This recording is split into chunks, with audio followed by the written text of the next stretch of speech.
Hola, hola, hola. Hola, profe. Hola, profe. Doctora, buen Hola. día. Ay, perdonen, chicos, pero no me daban entrada. Ya llamé a la facultad, hice. ¿A ustedes tampoco o ustedes ya estaban en la reunión y no? No, tampoco podíamos ingresar. A vos no se te ve ahora. No, profe, de hecho yo te mandé un mail por las dudas, porque no nos abrían la sala tampoco. Ah, ¿a ustedes también les pasaba? Sí. Ah, ok, porque a mí tampoco no podía entrar y bueno, pero ahora esperen que vea cómo hago para que me vea la cámara, porque hice.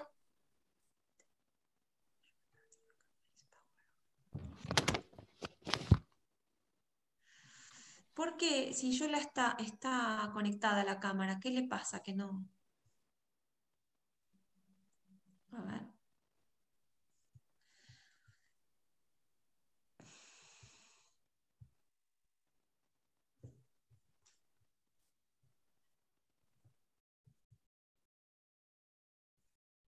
¿De dónde puede estar apagada la cámara? Abajo a la izquierda, fíjate. No, pero es te que ya aparece. lo vi, pero no me dejan, me dice que no está detectando la cámara. Capaz, profe, que cuando entró a la reunión puso para entrar sin cámara y ahora no lo puede sacar, no lo puede cambiar. Bueno, pruebo de salir y volver a entrar, ¿ok? Dale. Bien. Porque si no, nada más me van a escuchar. ¿Ok? ¿Pruebo? Bien. Espérenme, ¿eh? Dale, profe. ¿Dónde estoy?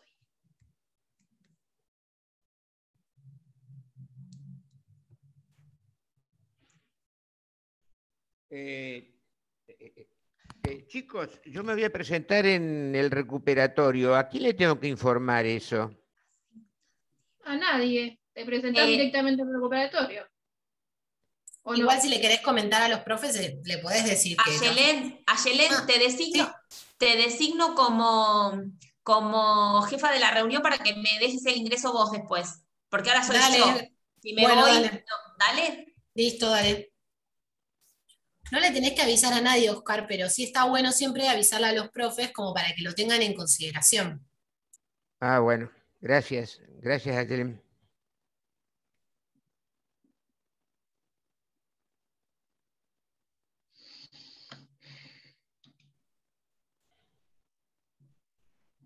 Yo me voy a presentar en la fecha de recuperación. Y si hubiera recuperación el 9 de julio del 2017, me presentaría en esa. ¿Y para atrás? Ah, no, perdón, ¿Por para qué? 2027. Ah, bueno, no, porque para atrás ya ese efecto retroactivo nos corre ya.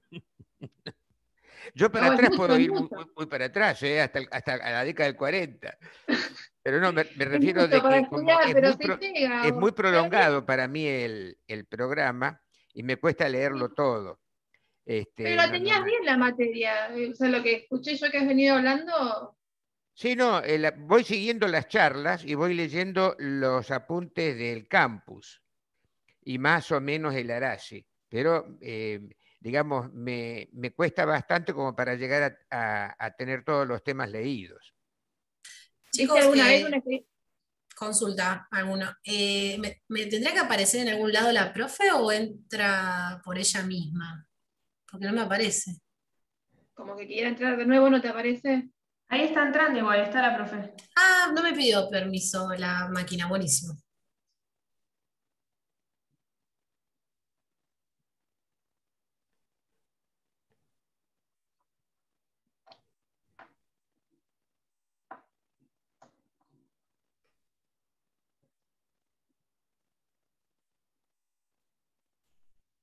Ahí la volví a hacer hospedadora a Adriana.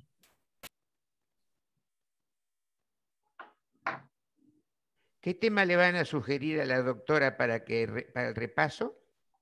Son los temas de ella, Oscar. Es contestación de la demanda, Sí, modos anormales, sí, resoluciones judiciales, ¿no, Vanessa? Que me habías terminado de sí. decir Sí, eso. sí, y resoluciones judiciales, y esos tres eran. Excepciones, sí. Me ven ahora Claro, las excepciones van dentro de la contestación.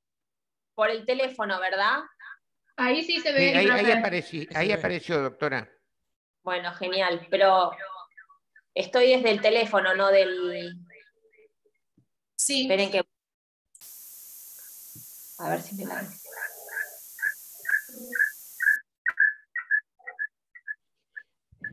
Tengo miedo, ahora capaz me voy y me dé... No, del teléfono me quedé.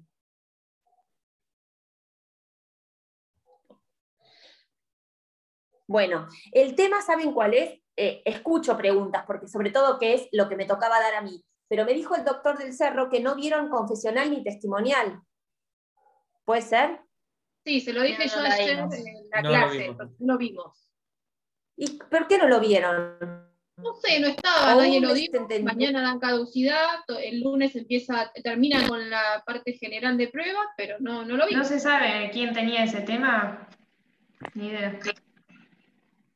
Yo la semana pasada te había preguntado si Tenías no tenías examen. nada de pruebas vos por eso, porque veía que no Conflicto iban negativo de competencia, güey, me parece. nadie la quiso dar, la clase. Por raro, no se haya quedado. ¿Qué? Nadie quiso dar, no. Bueno, entonces, esperen, vamos a organizar un ratito. Díganme qué cosas les quedaron dudas, porque no quiero que queden dudas, y después damos lo principal de confesional y testimonial. Si fuera necesario, la semana que viene, antes del jueves, organizamos otra reunión, aunque no sea en el horario de clase. Si no hay horario de clase y tienen dudas, organizamos una reunión. Total, no creo que la facultad tenga problema. Y terminamos con confesional y testimonial. ¿Sí? Pero bueno, los escucho. Profe, no sé si el resto coincide, pero en el grupo surgió la pregunta con respecto al sistema de notificaciones electrónicas, ¿cuál es la Sí. acordada aplicable? Porque es todo muy actual y en el Word que está en el campus, con respecto a esa Sí. unidad, está todo desactualizado. Creo que la última sería, tengo acá, del 2017, la acordada 3845. Ese es el módulo que yo No. tengo. De todas maneras, No sé si el la resto acordada- coincide en que es el tema que más dudas genera. Yo lo que Está entendí bien. es que... Ah, perdón. No, que está perfecto, pero el asunto es así. La semana pasada o la anterior, ahora no lo tengo presente, salió una acordada nueva respecto de las notificaciones. Sí. Con esto del COVID, la semana pasada o la anterior, no tengo claro si fue la anterior, salió una acordada nueva de notificaciones, ¿sí? Que yo se las puedo mandar al campus. Porque obviamente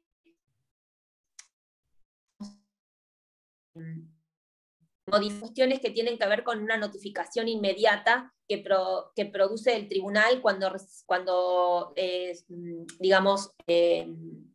dicta una resolución. De todas maneras, la notificación se cumple igual que se cumple la notificación electrónica. ¿Se entiende? O sea, ¿cómo se cumple la notificación electrónica en el ámbito de la provincia de Buenos Aires? A través de ¿Cómo es? token, que se manda al domicilio electrónico de la otra Bueno. parte. Se me corta todo. Sí, a mí también se me corta Llega un una montón. casilla. Llega una casilla de A la electrónica. casilla del abogado. Llega de la una- Corte Suprema. Exactamente, que es la que tenemos asignada nosotros en nuestro toque. Lo más... No, profe, se corta un montón. No sé si a todos les pasa. Sí, profe, perdón, pero no se le entiende Se corta un nada. montón. Sí. Bueno, voy a ver si me voy abajo, a ver si se escucha mejor. Hoy estoy mal con la tecnología, la computadora no... Todo mal. No, yo les decía, ¿qué día se cumple la notificación electrónica? Como los días de nota, los martes y los viernes. Exacto. Muy bien, como los días de nota. Perfecto. Como los días de nota. Entonces, la notificación, aun cuando sea electrónica por cédula, te va a notificar los días martes y viernes. Es decir, que si a mí la notificación me llega un lunes, me notifico el martes. Si me llega el martes, me notifico el viernes.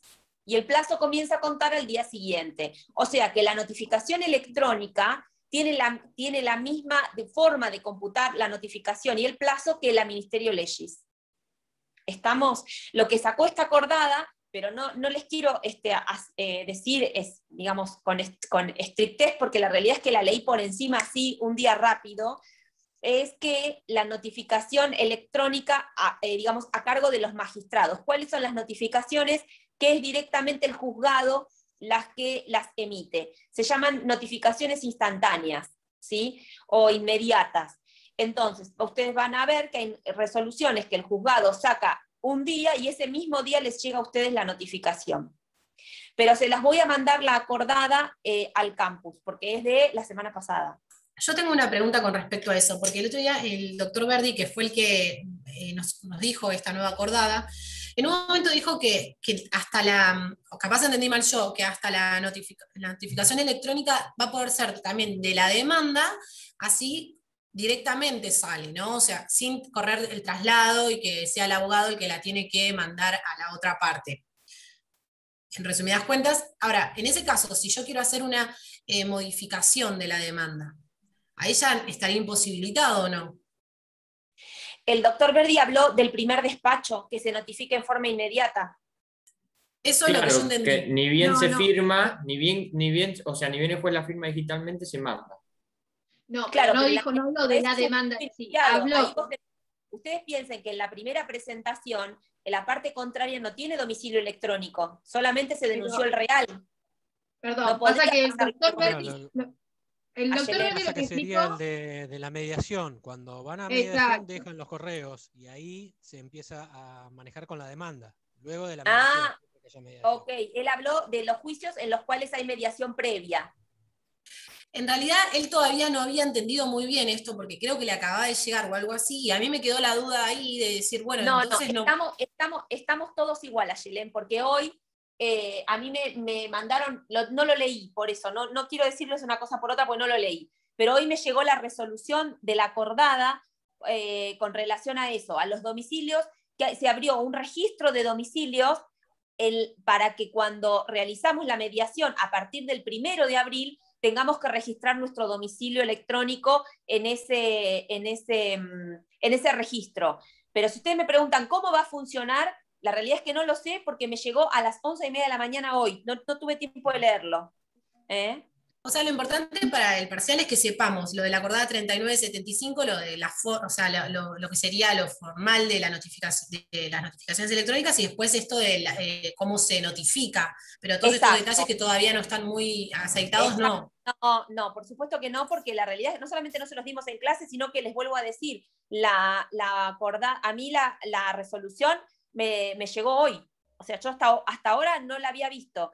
Es más, empecé a mirar que ahora hay un registro de domicilios electrónicos en los cuales hay que inscribirse cuando se inicia la mediación, pero llegué hasta ahí a leer, porque justo me entró un mensaje del doctor del Cerro diciéndome si no daba confesional y testimonial y me puse a leer otra cosa, así que no lo tengo claro, no quiero decirles una cosa por otra, pero puede ser que el doctor Verdi tenga razón en que a partir de esta necesidad de registrar en este registro de domicilios electrónicos, la notificación de la demanda pueda ir ahí. Pero bueno, claro, no y se llega por decir. un supuesto telegrama electrónico que, no, o sea, ni él sabía cómo era. Claro, porque hay que verlo, exactamente, no lo tomen al pie de la letra.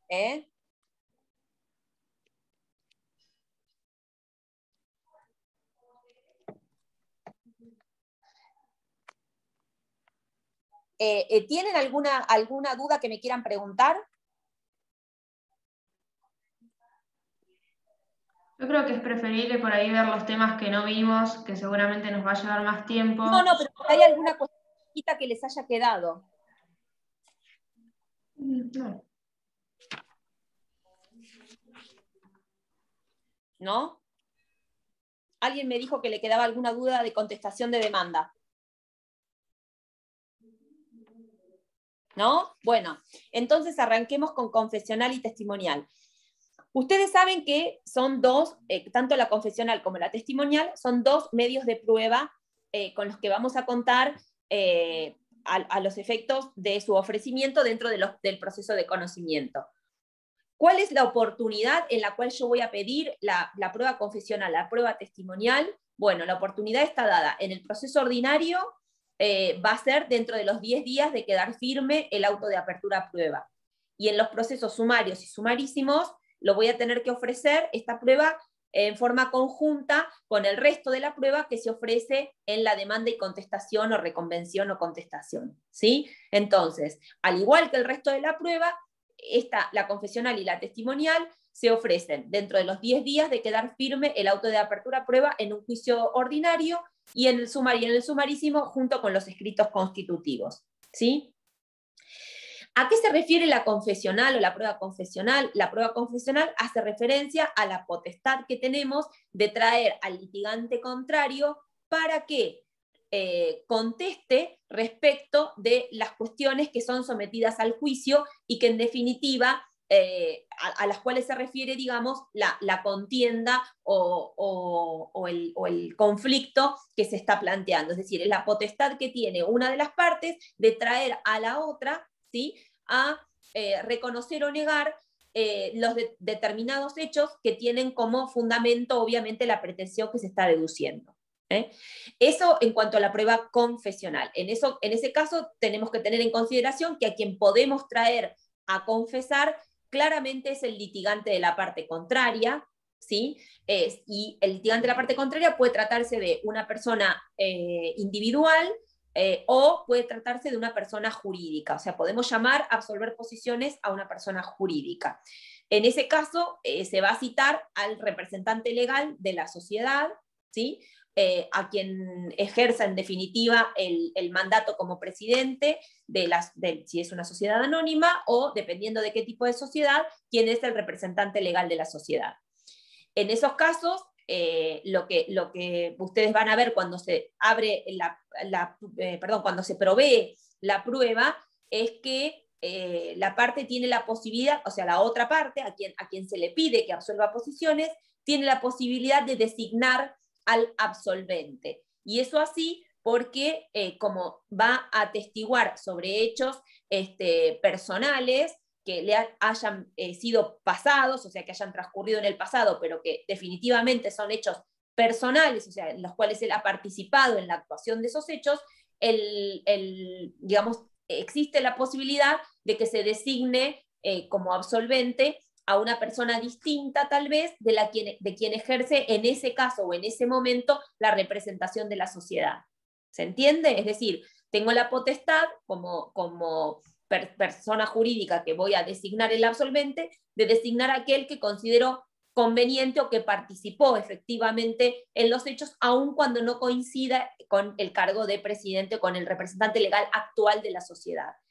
Eso tiene que ver, como les digo, porque podría pasar que hoy en día el cargo de presidente o de representante legal de la sociedad la ejerza una persona que no participó directamente en los hechos que se están ventilando en el proceso y entonces quien tiene que absolver posiciones pretenda designar a otro, como en este caso lo que estamos hablando. O sea, cuando no intervino directamente en los hechos. En ese caso, lo que corresponde es que quien va a ser sometido a absolver posiciones indique el nombre y el domicilio de quien debe ser citado para absolverlas, ¿sí? Bueno, la confesional, como vemos, la puede pedir tanto la parte actora como la parte demandada y puede darse prueba confesional en primera instancia. Tengan en cuenta que es de aquellos medios de prueba que no pueden solicitarse si no está iniciada la demanda, ¿sí? Así que cuando ustedes vieron, lo aclaro porque seguramente está en esta etapa de la clase, cuando vieron prueba anticipada, vieron que la prueba confesional no puede solicitarse debe solicitarse, con un proceso ya iniciado, ¿sí? O sea que si bien puede solicitarse en forma preventiva, no antes de iniciada la demanda. Y también es posible pedir absolución de posiciones en cámara, ¿sí? Vamos a ver después, cuando analicemos la apelación, y el artículo 255, que prevé la posibilidad de llamar a absolver posiciones respecto de aquellas cuestiones que no hayan sido sometidas a la absolución en primera instancia. Pero bueno, no los quiero enroscar ahora con eso, después lo vamos a ver, porque total entra para la segunda parte. Pero para que me entiendan que si bien el momento oportuno para pedir la absolución de posiciones es transcurridos 10 días de la apertura a prueba, puede ser motivo de prueba anticipada en la medida en que haya sido iniciada la demanda, e incluso podría solicitarse absolución de posiciones dependiendo de las circunstancias en cámara en la oportunidad del artículo 255. ¿Sí? Bueno, esa absolución de posiciones, como les digo yo, esa confesional la llamamos habitualmente absolución de posiciones. En ese sentido, ¿por qué? Porque tiene que ver con la forma en la cual se plantea el interrogatorio, que si bien le estoy diciendo la palabra interrogatorio, no constituye efectivamente un interrogatorio, sino que lo que se le coloca a las partes son los hechos personales, obviamente, pasados, por los cuales se le solicita reconozca si ese hecho sucedió de esa forma o no. Eso significa que quien realiza la prueba confesional o quien la solicita va a redactar una serie de afirmaciones a las que nosotros llamamos posiciones, ¿sí? O sea, las tiene que redactar en forma asertiva, ¿sí? Indicándole cuáles son los hechos sobre los cuales quiere que la otra parte los reconozca o los niegue. Entonces, el pliego de posiciones, así se llama el interrogatorio, lo realiza la parte que pretende que absuelva posiciones, y obviamente va a estar directamente ligado a aquellas cuestiones a las cuales se le quiere someter, digamos, a que la otra parte confiese. Tiene que estar referidas a cuestiones que hayan sido planteadas en el proceso, porque no podría absolver posiciones sobre cuestiones que no han sido alegadas o en la demanda o en la contestación, y tiene que tratarse también, como cualquier otro medio de prueba, a hechos que todavía continúen controvertidos, es decir, no tiene sentido someter a la absolución de posiciones a hechos que fueron reconocidos en la contestación de la demanda, en el caso de que fuera el actor quien lo solicita, ¿sí? Entonces, tengan en cuenta que tiene que referirse a hechos que hayan sido alegados por las partes en los escritos, y tienen que referirse a hechos que todavía continúen controvertidos, que no hayan sido motivo de reconocimiento, ya sea reconocimiento expreso o tácito en la contestación de la demanda. Por esta condición de que tienen que continuar siendo controvertidos. Las posiciones, digamos, las redacta, como dijimos, la parte que pretende que la otra las absuelva o las reconozca, y lo que se va a disponer es que se redacten en lo que llamamos, como dije recién, un pliego de posiciones. Ese pliego de posiciones debe ser agregado por la parte que solicita efectivamente la declaración hasta media hora antes de la designada para la audiencia. Es decir, lo puede agregar ese pliego de posiciones desde el momento en que ofrece la prueba y hasta el momento de media hora antes a la designada para la fecha de la audiencia. Eso significa que cuando nosotros pedimos la absolución de posiciones, lo que va a hacer el magistrado es fijar una fecha de audiencia para recibir esa declaración. Y la oportunidad para acompañar el pliego es hasta media hora antes de la fecha, del horario, específicamente estipulado para la celebración de esa audiencia. Profe, entonces, sí. Si la agrego antes, ¿puedo agregar más sí. hasta la media hora antes? Ah, perfecto. Sí, e incluso podrías hacer repreguntas o alguna posición en el mismo momento de la audiencia. Para eso tenés que estar presente como abogado de la parte contraria, de quien solicita las posiciones, ¿sí? Es hasta media hora antes, y lo podés agregar desde que ofreciste la prueba y el juez te la provee y fija la audiencia hasta el momento de media hora antes de la fecha designada. E incluso podrías, en el acto de la audiencia, realizar lo que se llaman las repreguntas, que después lo vamos a ver, e incluso ampliar el pliego in voce, es decir, en el momento ampliarlo en forma oral. De lo cual, obviamente, el secretario, quien esté tomando la audiencia, tiene que pasarlo al acta en forma escrita, porque las posiciones van a estar por escrito en un papel, mientras que las que preguntes o las que hagas en forma oral las tienen que transcribir al acta, ¿sí?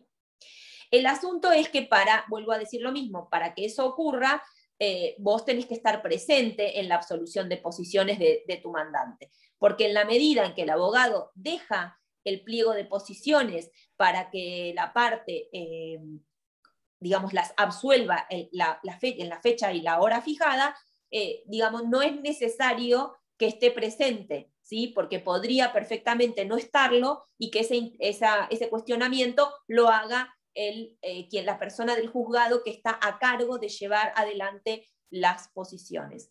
Obviamente esto no es común, o sea, lo común es que el abogado que pide que se absuelva posiciones esté presente justamente para poder hacer lo que vos acá me estás preguntando, que es o repreguntar o ampliar alguna posición, que si no está presente no lo puede hacer. Pero lo que quiero decir es que si acompañó el pliego media hora antes, podría no estar, que esas posiciones van a recibirse igual porque están a cargo del juzgado hacerlo, ¿sí? Bueno, en esa circunstancia, entonces volvemos un poquito para atrás, decimos el juez fija la fecha de la audiencia y esa absolución de posiciones o esa prueba confesional se notifica a la parte contraria a su domicilio real, con una antelación mínima de 3 días. Es decir, tenemos que notificar a la parte contraria para que comparezca al juzgado en la fecha y la hora señalada, y esa notificación va al domicilio real. Por eso es que cuando nosotros realizamos la primera presentación, denunciamos nuestro domicilio. Vieron que tanto en la demanda como en la contestación tiene como requisito esto de denunciar el domicilio real propio, ¿sí? Y constituir el procesal y el electrónico, y el denunciar el del contrario en el caso de la demanda. Bueno, digamos, ¿para qué se denuncia el domicilio real propio? Justamente para notificar aquellas cuestiones que van al domicilio real, en este caso la confesional va al domicilio real, ¿sí? Entonces se va a notificar en el domicilio personal de la parte. Sí. Perdón, ¿hay algún artículo, alguna acordada, no lo sé, que diga cuáles son las notificaciones que van al domicilio real? La realidad es que no hay una acordada. Lo que sí hay es, en este caso, la prueba confesional te dice que va al domicilio real. O sea, es específico del artículo que efectivamente te establece eso, pero no hay una acordada que diga cuáles van al real y lo que te lo dice el código de procedimiento. Bien. Digamos, en cada caso, cómo se notifica determinada cuestión. Sí, bien, gracias.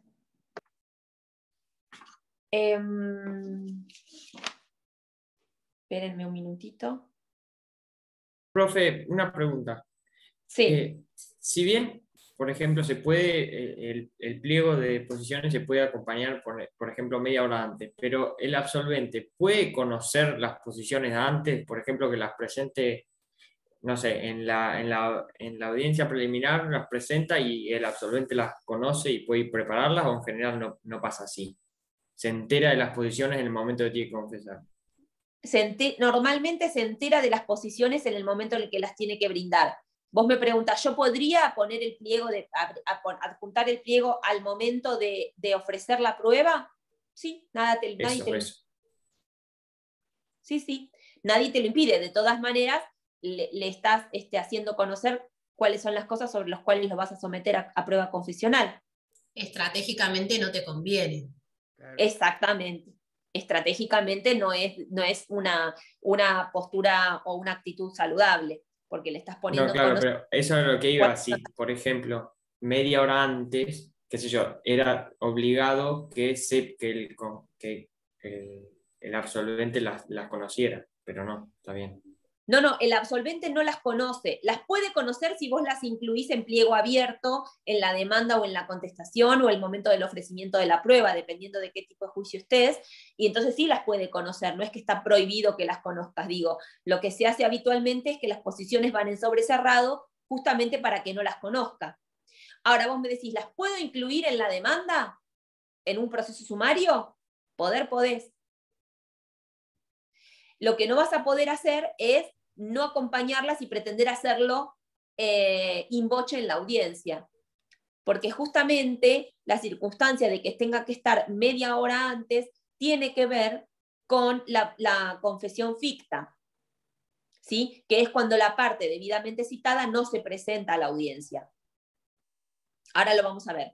Por eso es que tiene esta razón de ser del pliego media hora antes, ¿sí? Por la consecuencia que va a tener en el proceso la no presentación de la parte contraria. No es que es un capricho el tema de la media hora antes.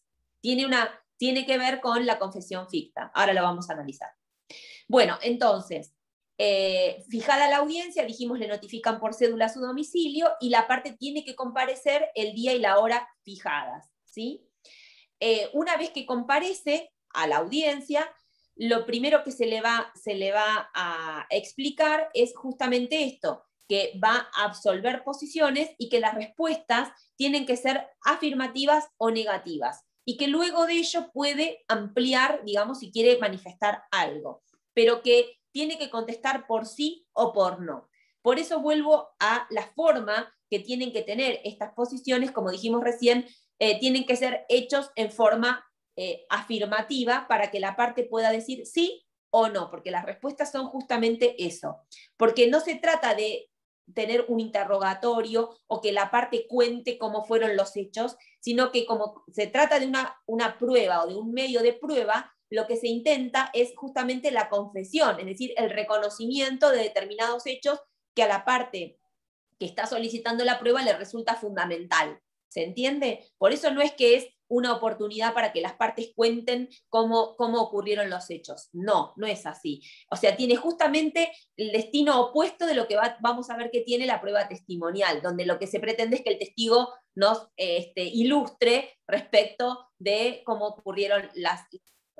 Acá no se trata de eso, no es esa la intención, sino que justamente la intención es que reconozca determinado hecho o lo niegue, y entonces no será prueba, para poder alivianarnos, digamos, el resto de la prueba y llegar a una sentencia. Entonces, las posiciones, para que ustedes lo tengan claro, podría ser, por ejemplo, para que diga, como es cierto, que el día jueves 20, hoy es 29, jueves 29 de abril se presentó en clase a las 13:15. Por ejemplo, esa es una posición. Yo lo que estoy tratando de hacer es que alguno de ustedes reconozca que se presentó a clase a las 13:15. A esa posición, la parte puede contestar, sí, es cierto, me presenté a clase 13:15, o no, no es cierto. Y entonces la posición queda negada. ¿Se entiende? Así se hacen las posiciones y así se contestan. Y lo que se le va a explicar a la parte es que luego de manifestar la posición puede, digamos, ampliar su respuesta. Sí, es cierto, me conecté a las 13:15, pero por una cuestión personal a las 14 me tuve que retirar, por ejemplo. O sea, la parte puede acotar después de contestar el sí es cierto, pero lo primero que tiene que contestar es por sí o por no.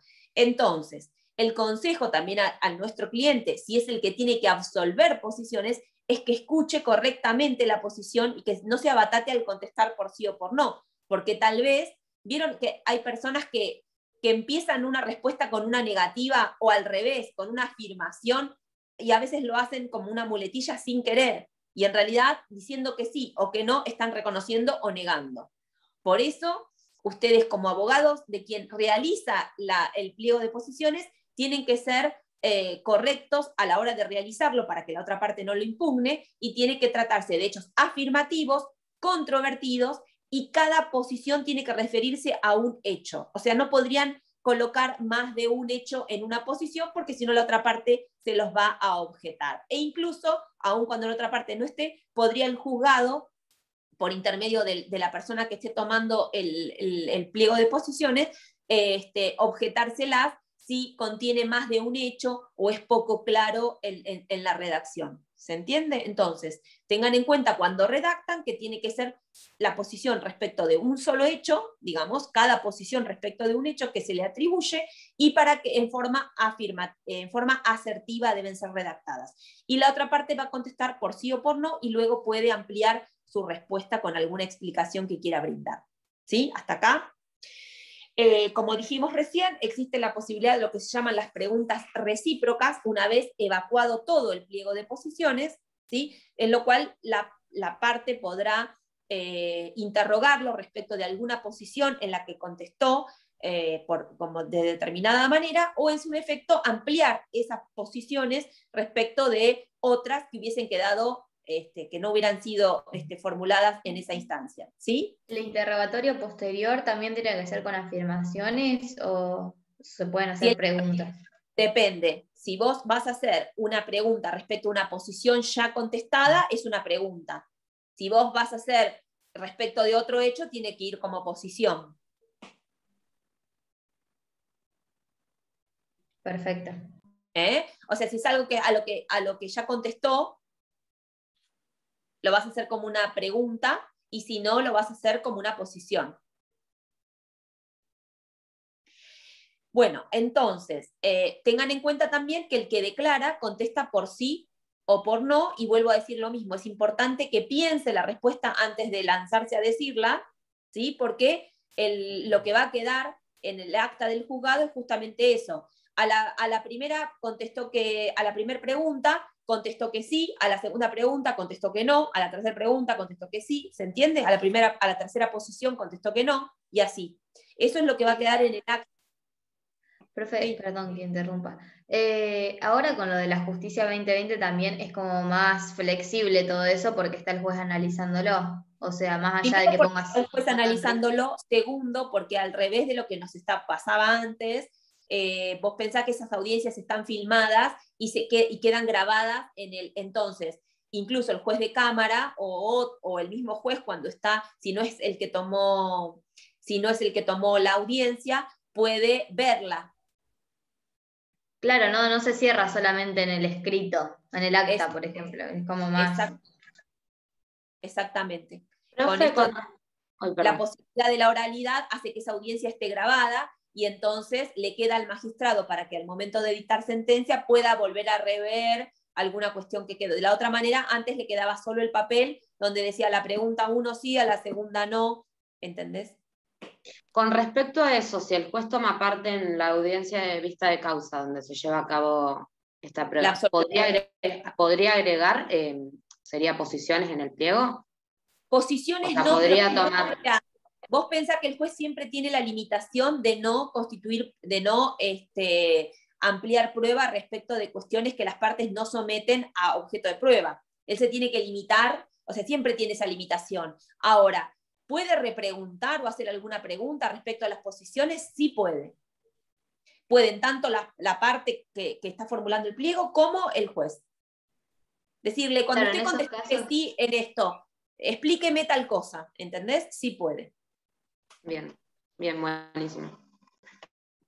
No puede suplantar a la parte y someterle una absolución de posición, y la parte preguntó 4 cosas y él agarrar y redactarle un pliego de 15, ¿se entiende? Porque estaría sustituyendo a las partes en la producción de esa prueba. Ahora, preguntas respecto de lo que las partes están conversando, planteando, sí puede.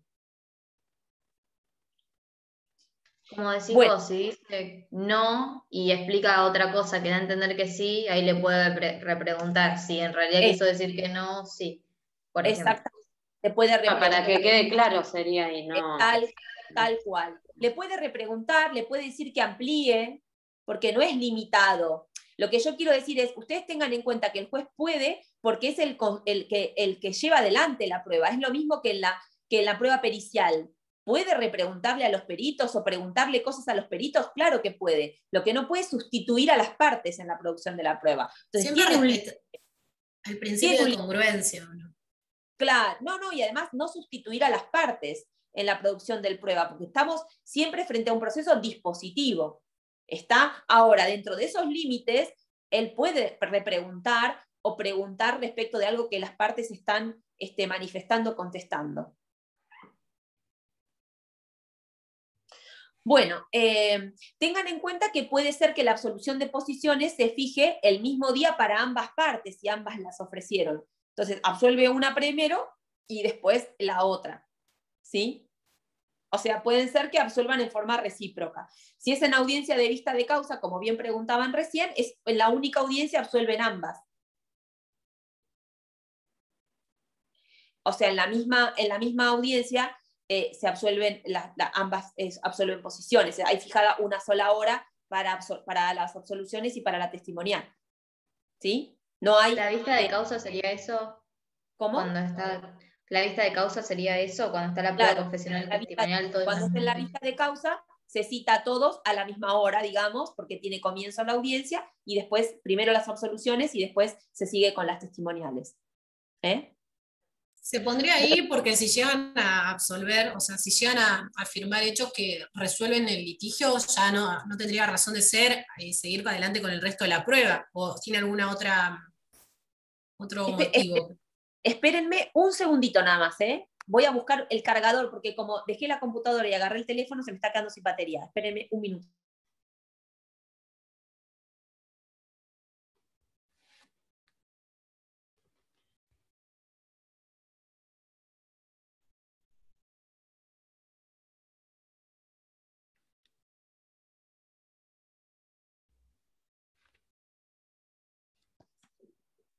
Hola. ¿Cómo era tu pregunta, Ayelen?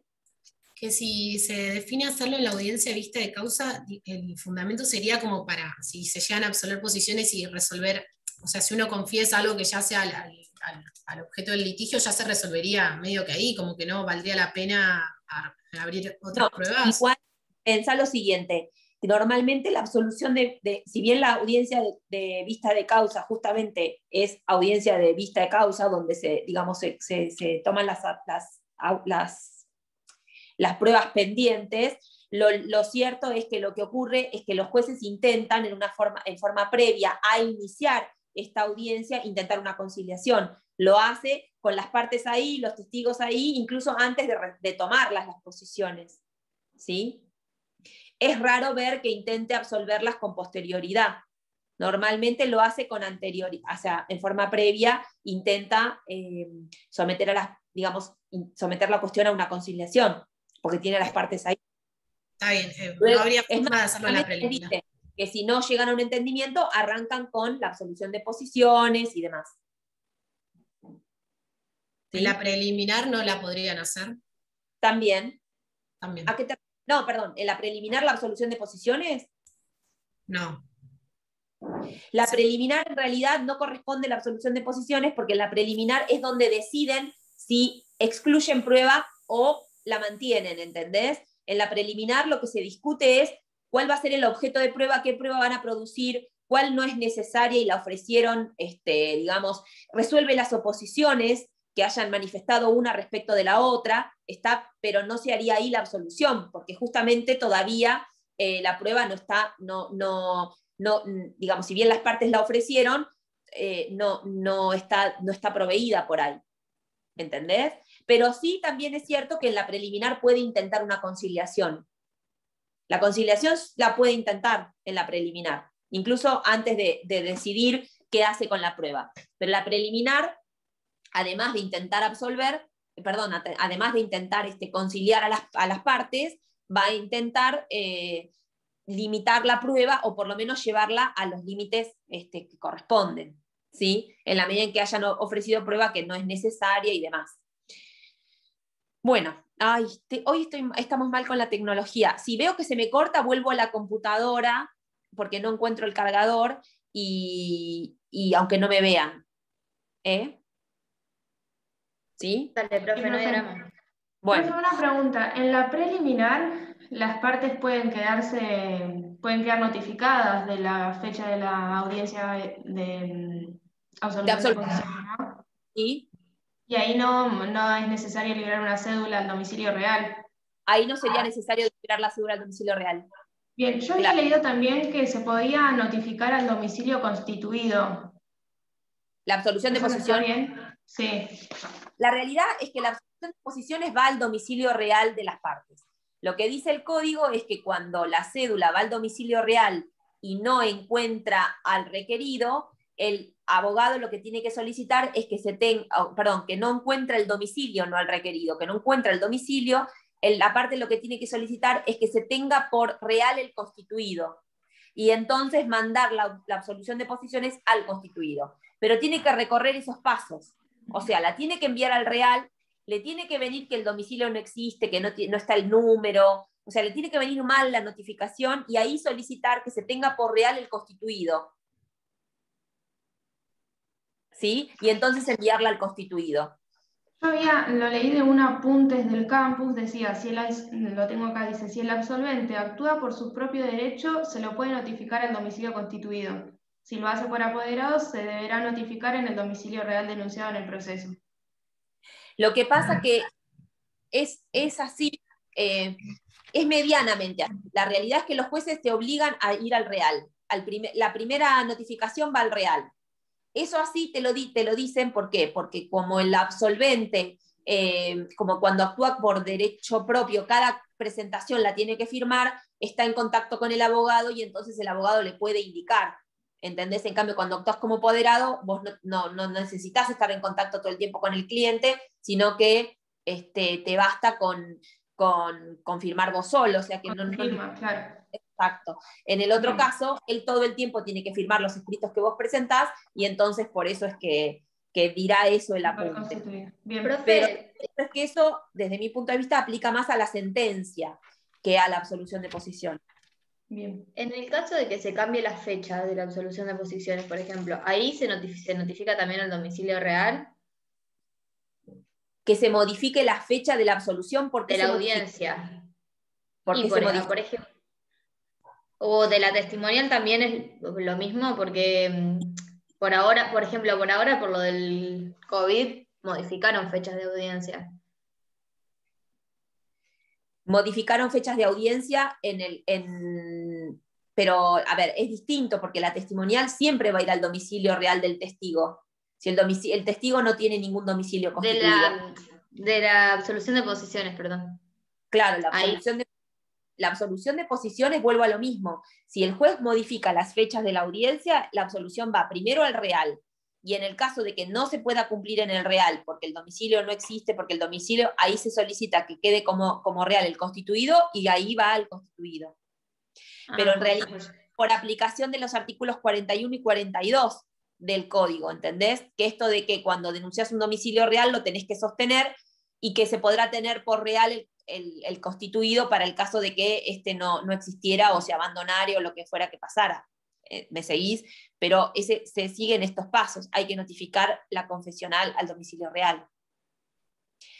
Ahora, es lo que te plantea tu compañera, que es que la jueza designe las audiencias en el acto de la audiencia preliminar, o el juez designe las audiencias en el acto de la audiencia preliminar, y entonces notifique a las partes en ese momento.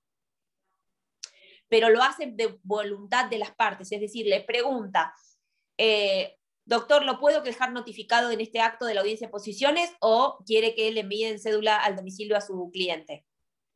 Yo he estado en audiencias preliminares y los jueces lo cuestionan, es decir, las partes consentimos que nos notificamos en este acto de todas las audiencias o se envían las cédulas que corresponden, ¿entendés? En definitiva, no deja de ser un acuerdo de que achica plazos o términos o casos procesales, pero en los cuales las partes están prestando el consentimiento. Lo que pasa es que para ninguna de las dos partes es conveniente que el otro no se entere que tiene que ir a la confesional. Entonces yo creo que los dos se van a preocupar por enterar al otro y por darse por enterado. ¿O no? No, pero a lo que voy es que para que se den por enterados en el acto de la audiencia, como bien me preguntaba ella recién, tiene que mediar el consentimiento. Vos podrías decirle prefiero que la citación se haga de acuerdo a la cédula al domicilio real. Y si no, podés consentirlo. Pero digo, aparece como la fijación de las audiencias en la audiencia preliminar y un consentimiento de las partes, donde manifiestan de común acuerdo que se notifican en ese acto de las audiencias fijadas. ¿Entendés? Con lo cual, claro, de forma personal. Digamos, se cumple la notificación igual. Lo que pasa es que la jueza el juez lo hace en el mismo acto, en forma personal, y firman. Pero la notificación existe, eso quiero significar yo. Si bien lo hacen, no queda notificado de forma tácita ahí. No, en el acta de la audiencia dice, se notifican en este acto. ¿Se entiende? Bueno, Entonces, ¿qué me queda por decir? Con relación a la confesión ficta, ¿qué pasa si quien tiene que confesar, o sea, aquella persona que tiene que presentarse a declarar, no comparece? Si no comparece, aparece lo que les decía recién, que es el artículo 415, que nos habla de la confesión ficta. Y en lo que en definitiva trae como consecuencia es que en la medida en que no comparece o sí comparece, pero se rehúsa a responder o en realidad respondiera en forma evasiva, es decir, sin contestar o no contesta ni por sí ni por no, el juez podrá tener por ciertos los hechos, digamos, expuestos en la posición, ¿sí?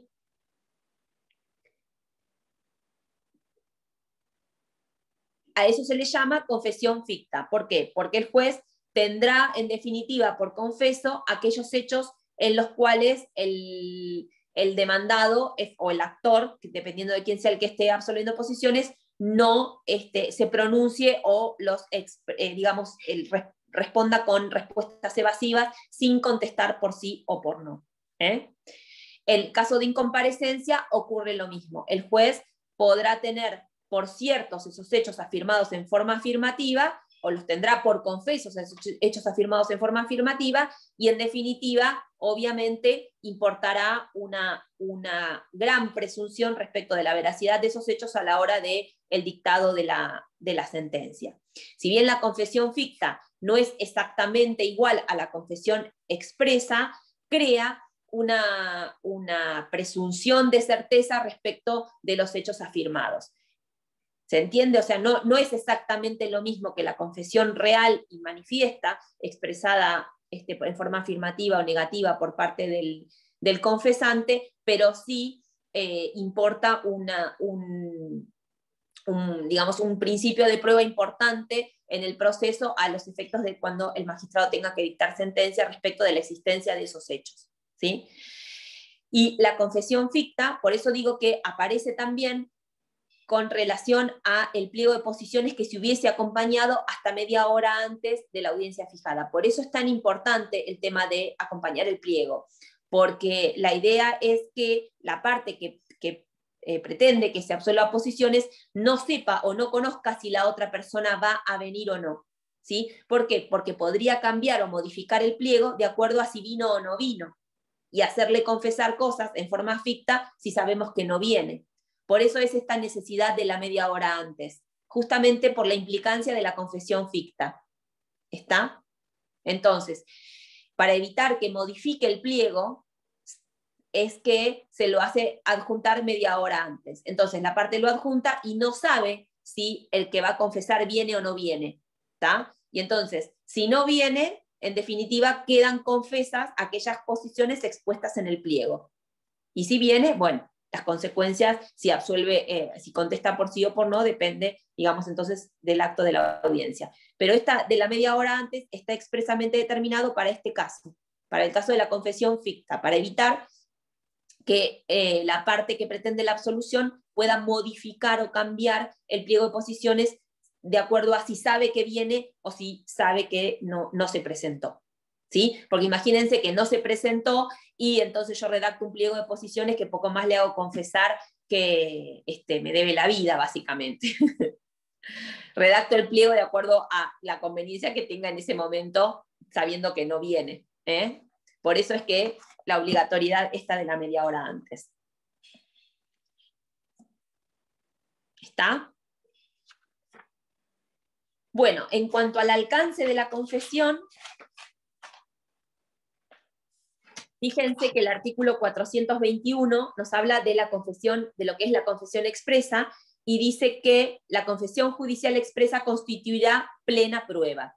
Acá, respecto de esto, el juez se puede escapar poco, digamos, en el sentido de no tener en cuenta una confesión, porque la ley le dice que esta prueba la confesión, es una plena prueba, con lo cual el juez no puede, digamos, salirse del marco de la confesión brindada por la parte. El artículo dice, salvo cuando, es decir, trata las excepciones a esta manda que le dan en el primer inciso, que se refiere justamente a que hace plena prueba. Y dice, salvo cuando dicho de medio de prueba estuviera excluido por la ley respecto de los hechos que constituyen el objeto del juicio, o incidiere sobre derechos que el confesante no puede renunciar o transigir válidamente. Acá tiene que ver con hechos que no constituyen o que no pueden constituir objeto del juicio, o aquellas cuestiones en las que está involucrada el orden público y que entonces, como la confesión importa en definitiva una renuncia, en la medida en que son cuestiones sobre las que no puede transigir, tampoco pueden ser objeto de confesión. Entonces, si hubiesen sido objeto de confesión porque quedó redactado el pliego así y nadie lo advirtió, el juez puede no tenerlo como plena prueba. ¿Se entiende? Profe, y supongamos que en la absolución, no sé, el absolvente confiesa o reconoce los hechos, demasiados hechos. ¿Eso puede significar un modo anormal de determinación o no? ¿O sigue el proceso? Por ejemplo, confiesa todos los hechos que se le... No, sobre los cuales... es modo anormal de determinación del proceso porque vos vas a requerir una sentencia, ¿sí? Pero la confesión expresa te va a habilitar a otras cosas. ¿Entendés? Por ejemplo, que puedas... Sí. Derecho. Por ejemplo, que puedas pedir una medida cautelar. Ah, bien, bien. ¿Entendés? O que a partir del expreso, sí, que virtualmente sería como un allanamiento. Sería. Claro, tal cual. Podrías pedir una medida cautelar, podrías pedir desistir del resto de la prueba que te quede pendiente porque ya considerás que no es necesario. O sea, mirá los efectos que puede tener dentro del proceso. Claro, o sea, que se declare de puro derecho, de última tiene que discutir ella se abrió a prueba, si esta es una prueba. No, lo que sí, pero... es desistir de lo que tenés pendientes. Claro, sí, no es tal cual la declaración de puro derecho, pero sino que ahora el juez solo lo que después de esa prueba le va a quedar deducir si aplica la ley o no. O sea, por eso. A ver, básicamente, si la pregunta, por ejemplo, tiene que ver con que no sé, si recibió determinada suma de dinero en la escritura pública de dominio, y él dice que sí, que efectivamente la recibió, ¿vale la pena que vos mandes un oficio a la escribanía para que acompañe el recibo donde efectivamente recibió ese dinero? No tiene sentido, porque es prueba sobre prueba. ¿Entendés? Por ejemplo, entonces vos podrías desistir de ese oficio, de esa prueba informativa, porque confesó. Lo que hace la confesional es alivianarte el resto de la prueba, ¿sí? En lo que haya confesado, y en su caso podrías pedir medidas cautelares. Y yo tengo una pregunta, profe, me surgió ahora con lo que preguntó Roque. Si mi cliente va a ir a la confesional dispuesto a decir todo que sí, terminamos la confesional y yo como abogada le digo, che, hagamos el allanamiento, porque la verdad que no, sería como lo mismo. O arreglás por fuera, si no. Si es a confesión de parte, relevo de pruebas, como que quedás sellada tu suerte ahí. Claro, si digamos el cliente tiene pensado decir todo que sí, y hagan un acuerdo antes de la audiencia. ¿Para qué vas a ir a la audiencia a contestar las preguntas? Pero vos no sabés lo que va a preguntarte. Entonces yo, siendo abogada, vamos a la audiencia. Mi cliente confiesa todo que sí, inmediatamente salimos de ahí y le digo, hagamos nada, vamos por él. ¿O no? Pero puede reconocer todos los hechos y no estar de acuerdo con el derecho que se le exige. Entonces, pues, claro, él puede estar discutiendo el derecho. O sea, no es que termina y si se allana es que está reconociendo los hechos y que además le cabe esa consecuencia. Pero para eso hubiera reconocido todos los hechos cuando me hicieron la demanda. Cuando contesté la demanda hubiera reconocido todos los hechos, entonces ya directamente era cuestión de las costas. A lo que voy, ¿cuál sería la ventaja ahí? O sea, mi pregunta es, a llegar a esa situación, ¿tenemos alguna ventaja si se va por el allanamiento? Está la profe, chicos. Está la profe. Buenísimo. Estamos debatiendo, bueno. No, porque por ahí, no sé, por las costas o algo, nos conviene ya no llegar a la sentencia. Claro, a eso iba yo. O sea, refiere, sería como lo mismo que una sentencia definitiva. Ay, perdón, ya está. Decí vos, José. No, que yo quería decir que lo que se refiere con la respuesta evasiva es más que decir todo que no. Tipo, reconoce esto, no, entonces por eso... No, para mí evasivo va por el lado de, no sé, reconoces tal cosa, no sé, o no me acuerdo. Pues no, Sí, para pero ese yo lado voy va al por- caso, yo igual voy al caso concreto, no de que evasiva, que vaya el cliente ahí y lo sorprendan con las preguntas y termine como casi autoincriminándose, o sea, reconociendo todo, También allanándose. uno como abogado tiene que preparar al cliente, porque más allá de que vos no sepas qué es lo que te va a preguntar, conocés los hechos. Entonces, más o menos tenés una idea de lo que te podría llegar a preguntar, o sea, de lo que pasó, lo que no, si tenés la culpa o no y demás. Entonces, Claro, pero una orientación... te agarra un abogado del otro lado muy pillo y tu cliente, viste que hay veces que dicen cualquier cosa. Digo, he llegado a la situación, salvando todas estas distancias. ¿Cuál es la diferencia entre que reconozca todo que sí y salir de ahí y decir, bueno, seguimos hasta la sentencia definitiva o vamos por el allanamiento y Sí, sale? o en una confesión ficta, lo mismo. Por ejemplo, que es un juicio no sé, de cumplimiento de una obligación. Y le decís si reconoce que debe tanta plata y es confesión ficta, entonces ya está reconociendo, es como un allanamiento. Lo que pasa es que la diferencia es que una va a ser No es un lo allanamiento. mismo. No, yo creo No es que lo es lo mismo. como te dijo Josefina, él puede estar de acuerdo, digamos, con los hechos, pero no con el derecho. Entonces Pero, esa por es la ejemplo, un diferencia entre reconocimiento allanarse. un Pero vos como reconocimiento de una abogado ya obligación de sabés. 1.000 pesos. Un reconocimiento de una obligación de 1.000 pesos. ¿Qué hay en el derecho que los debe? ¿Los debe o no los debe? Y sí, capaz que Claro, pero los te pueden debe, pedir los pero por intereses. otra Si cosa, no que te no lo piden los está ahí. No. intereses, te conviene reconocerlos igual. Sí, O me los quedé pagos sin parciales. Seguimos Perdón, acá, profe. estábamos hablando. Se armó un Yo debate, mientras profe. toqueteo a ver si puedo prender la cámara de alguna manera. Quedamos en el alcance, profe. Sí, el alcance de la confesión. Claro, pero alguien me había hecho una pregunta. Sí, y nos pusimos a debatir sobre eso, que uno como abogado tiene un cliente que vamos a la confesional y empieza a confesar, dice sí, casi que lo que dijo Roque se allana en ese momento, si bien ya sabemos que es otra figura. Después salimos de la absolución de posiciones. Vos, como abogado, a tu cliente le decís, mira, la verdad, todo bien, pero allanate porque no tiene sentido seguir hasta una sentencia definitiva porque... A ver, ¿cuál sería ahí la conveniencia o no de hacer eso? No, en realidad vos, a ver, esto ya, sí, como si yo fuera abogada, estoy en rol de abogada, dejo el rol de profesora. Vos no podés, tenés que decirle a tu cliente, mira, te van a preguntar sobre esto, sobre aquello, sobre lo otro. Te pido por favor que escuches la pregunta claramente, no te abatates al responder. Si yo veo que vos dudás, perdón, no contestes corriendo porque quizás yo me tenga que oponer a esa posición, porque yo tampoco la conozco como abogada. Entonces, suponete que trae dos hechos y nuestro cliente, a lo cual él le contestaría a uno que sí y a otro que no. ¿Me entendés? Vos le tenés que decir, me tenés que dar el tiempo de que yo me oponga. O sea, no contestes tipo que se te sale de la boca. No. Tenemos que ver que efectivamente no merezca una oposición esa pregunta. ¿Sí? Y entonces a partir de eso conversás con él respecto de cuáles serían las preguntas que le pueden hacer. Ahora, si él contesta todo que es todo mal, digamos, contesta todo que sí, básicamente lo que hizo fue alivianarle la prueba al otro, y es una prueba confesional que hace plena prueba, o sea que no vas a tener mucha salida ahí. Ahora decís, le aconsejo que se allane y no sé, porque también dependerá de quizás lo alivianes con otras cosas, pero la confesión expresa es plena prueba, el juez de ahí no puede salirse. Distinto es si es una confesión ficta, porque la confesión ficta sí la tiene que valorar con el resto de la prueba.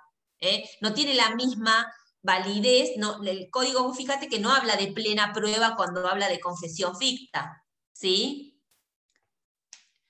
¿Entendés? Claro, sí, mi pregunta iba justo a eso, a que sí, listo, lo querés matar como dijiste vos cuando salís, pero ahí, por ahí le conviene allanarse o no, bueno, eso lo vas a ver en el caso, ¿no? Claro, pero digamos, por ahí depende de cuáles son las cuestiones que todavía quedan por discutir. Tal vez que reconozca el hecho no significa que deba pagar el total de la cuestión. Mira, te cuento una cosa que tuvimos en el estudio ayer. una persona fue a cambiar 4 gomas de un auto y pagó su compra con tarjeta de crédito, ¿sí? O sea, paga la tarjeta, esto pasó hace como 4 o 5 meses, vuelve digamos, ¿qué pasó? Cuando 4 o 5 meses después advierte que el cupón de la tarjeta entró duplicado, o sea que la tarjeta se lo cobró 2 veces a él. Entonces hace el reclamo en la tarjeta de crédito, y la tarjeta de crédito le dice sí, pero la realidad es que el destinatario del dinero, o sea, la tarjeta de crédito se lo pagó 2 veces también digamos, al dueño del establecimiento donde cambió los neumáticos. No es que no se lo pagaron 2 veces, equivocadamente la tarjeta de crédito también lo pagó. Entonces dice, el reclamo hágaselo directamente, porque a mí me lo podría haber hecho dentro de determinado plazo y no lo hizo, ahora hágaselo directamente al comerciante, al que le vendió las gomas. No importa eso, a lo que voy es, cuando absuelve posiciones, la persona reconoce que le entró 2 veces el cupón, ¿entendés? O sea, el hecho en cuestión lo reconoce, porque básicamente negarlo no tendría sentido. Pero el proceso continúa y continúa la prueba. ¿Por qué? Porque además del reintegro del dinero, la parte pide un montón de cosas de daños y perjuicios, quien se vio perjudicado. Entonces, si bien yo estoy reconociendo el hecho, lo circunscribo a devolverle el dinero porque fue un error del sistema, ni siquiera fue una connivencia, digamos, o sea, el cupón se duplicó y la tarjeta de crédito reconoce que fue un error de sistema, que entró 2 veces. Pero que reconozca el hecho principal no significa que el proceso se termine. ¿Por qué? Y porque el otro no pretende solo que le reintegren el dinero, pretende que le reintegren el dinero y que le paguen el triple en daños y perjuicios. Entonces el proceso tiene que continuar igual, aun cuando con relación al hecho principal estén de acuerdo. Esto va a lo que pregunta Roque. Si va y confiesa, y yo no le puedo decir negalo el hecho, porque el hecho es innegable, o sea, los documentos lo acreditan. Entonces, no le sirve de mucho negarlo, ¿entendés? Pero que reconozca el hecho principal a veces no significa que el proceso termine con un allanamiento, porque no se está allanando a todo. O sea, él reconoce que recibió ese dinero de más y está dispuesto a devolverlo, pero no todo lo demás. Entonces el proceso continúa. No sé si con eso les aclaré que a veces el reconocimiento de determinadas circunstancias no hace que el proceso se termine. ¿Sí? Porque además las partes por ahí discuten sobre otras cuestiones que son relativas al hecho. Es más, a veces en los hechos están de acuerdo y en lo que discuten es en las consecuencias jurídicas de eso. Muchas veces pasa eso. O sea, en los incumplimientos pasa eso. Muchas veces uno dice, sí, efectivamente te pagué 3 días tarde, pero te pagué 3 días tarde porque el domicilio que vos denunciaste de pago era imposible encontrarlo. O sea, a veces el hecho, digamos, están de acuerdo en el hecho en cuestión. El tema es la consecuencia jurídica que le dan a eso. Por eso, obvio que a veces la absolución de posiciones es muy importante, sobre todo si la parte viene y confiesa, pero lo cierto es que a veces igual el proceso continúa, porque que estén de acuerdo en que el hecho aconteció de esa forma no significa que las dos le den la misma entidad jurídica o la misma consecuencia jurídica. Claro, porque debe estar, en más de un caso, debe estar pendiente qué elemento normativo se aplica después. Por ejemplo, pueden estar en desacuerdo con relación a las normas que aplican, ¿sí? Podría ser, sí, totalmente. Yo una consulta. ¿Se hace en la audiencia de vista de causa, después de la absolución de posiciones y las testimoniales, no viene otra prueba o se cierra o continúa? No, la audiencia de vista de causa se recibe la prueba oral pendiente, ¿sí? Que vendría a ser las testimoniales o la absolución de posiciones, o si se quiere interrogar en algún caso, pedir explicaciones a los peritos también, ¿sí? Después de eso, solo resta agregar prueba que quede pendiente, que podría referirse a la prueba informativa. Podría agregarse después de la vista de causa, si esa es tu pregunta. Lo que pasa es que... si se seguía produciendo prueba después de la vista de causa. Sí se puede producir prueba, si no te pidieron la negligencia. Claro, sí, o la caducidad. O la caducidad, exacto. Si nadie te pidió la negligencia y la caducidad la vas a poder producir. hasta que la otra parte diga, bueno, listo, hasta acá, te pido negligencia o caducidad de todas estas pruebas y pido el certificado del término probatorio. ¿Está? Bueno, no nos va a dar tiempo de hablar de testimonial.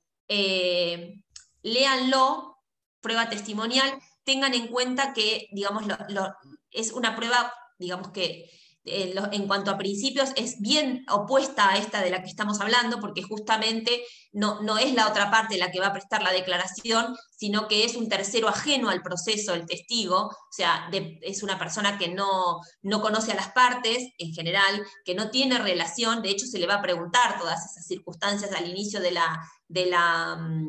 interrogatorio. Tengan en cuenta que al testigo sí se lo interroga para que justamente al revés del confesante pueda manifestarse en forma amplia, es decir, que justamente uno de los requisitos es que la pregunta no traiga la respuesta, o que no sea para contestar por sí o por no, justamente lo contrario, lo que se pretende es que el testigo pueda ampliar, pueda dar un discurso, digamos, o un relato de los acontecimientos tal cual los pudo apreciar.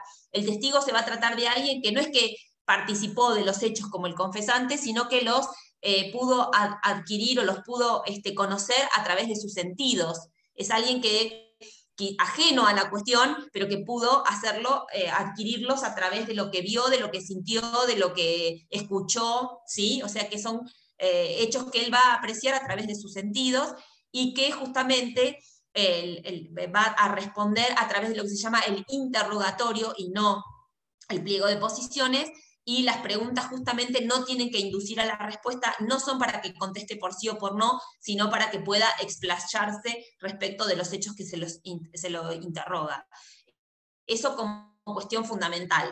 Acá tampoco rige en la prueba testimonial la necesidad del pliego media hora antes, porque justamente no hay confesión. Acuérdense que la media hora antes tiene que ver con la confesión ficta y acá no hay ninguna confesión, porque el testigo va a venir a contar cuestiones que pudo apreciar a través de sus sentidos. Claramente el testigo es una prueba que se ofrece en el proceso y que puede favorecer a cualquiera de las partes o no favorecer a ninguna. Se trata de un tercero ajeno a la cuestión que se está debatiendo, y entonces no hay consecuencia jurídica dentro del proceso para ese testigo. La única consecuencia que podría tener, que digo la única pero que es grave, es cuando no se presenta o cuando miente. ¿Por qué? Y porque ahí quien lo castiga no es el código de procedimiento nuestro, sino el código penal. Por no presentarse a declarar puede ser traído por la fuerza pública, y quien mintiere o faltare a la verdad en una declaración puede ser procesado, digamos, penalmente por el delito, ¿sí? O sea, que tengan en cuenta que justamente con el testigo nos paramos en otro lugar con relación a la confesión. No se me vayan a confundir, por favor. Profe, dos cosas tengo. Sí. ¿El abogado puede ser testigo? ¿El abogado de las partes? Sí. No. No puede ser testigo. No. Ok. Y en caso de, por ejemplo, como vos decías, que después se lo acuse de falso testimonio, ahí entraría en juego lo que se habla de nulidad de cosas juzgadas, o sea, por acción, la nulidad por acción de cosas juzgadas. ¿Puede ser? Por ejemplo, si ese testigo fue clave para la decisión del juez, si después se demuestra que fue falso testimonio, si se puede atacar con la acción de nulidad. Sí, obvio que se puede. Sí, claramente, lo que vos decís es cierto, podría pasar. O sea, lo que pasa que en general, cuando el testigo se pronuncia en una declaración, es raro que eso continúe adelante y llegue a una sentencia donde el juez se basa en la declaración de ese testigo para dictar sentencia. Lo lógico es que a partir de la declaración vos efectivamente, si faltó a la verdad o se manifestó con hechos notoriamente que son mentirosos, pedís que se le abre el acta correspondiente y que se eleven las actuaciones a la justicia penal para que instruya la causa por falso testimonio. O sea, casi que pasa en forma inmediata. Es raro encontrar esto que vos estás planteando, que es que, porque además para declarar la nulidad de esa sentencia vas a tener que tener sentencia firme en la causa penal de respecto de la procedencia digamos, de que el juez penal, luego de investigado, te haga lugar a la denuncia. ¿Se entiende? Sí. Si no, con la denuncia solo no se va a anular la sentencia de primera instancia. O sea, yo denuncio a alguien por falso testimonio y con eso no se va a anular ninguna sentencia. Yo tendría que obtener en sede penal una sentencia favorable para que yo pueda pedir una nulidad. Es bastante enroscado, Josefina, porque, ¿te entendés? Tendría que haber un montón de situaciones. Es que el testigo falte a la verdad, que a su vez instruyas una causa penal, que esa causa penal llegue a sentencia condenando a ese testigo por falso testimonio, y que la sentencia de civil se hubiese basado exclusivamente en la declaración de ese testigo. Se tendrían que dar todas esas condiciones para lo que vos planteás. No lo vi nunca en 25 años. Bueno, profe, entonces no me enrosco nada, perdón. No, no te enrosques. Doctora, no. Si en el mismo proceso hubo una prueba pericial y por otro lado está la prueba testimonial, ¿un perito que actúa en el proceso puede ser testigo también? No. No. No, porque los peritos, si vos ves prueba pericial, te vas a dar cuenta que los peritos tienen que tener la misma, digamos, el misma... tienen que gozar de las mismas características que el juez en cuanto a la relación con las partes. De hecho, están afectados por las mismas causales de recusación. Entonces, como están afectados por las mismas causales de recusación, no podría ser testigo, no podría ser perito alguien que fue testigo. Bien. Y tampoco un escribano, ¿no, profe? Sí, un escribano depende para qué. Si fue testigo de un instrumento público en referencia a las partes, ¿puede salir de testigo? Sí, si fue testigo, sí, por eso digo, depende de qué. Ah, bien.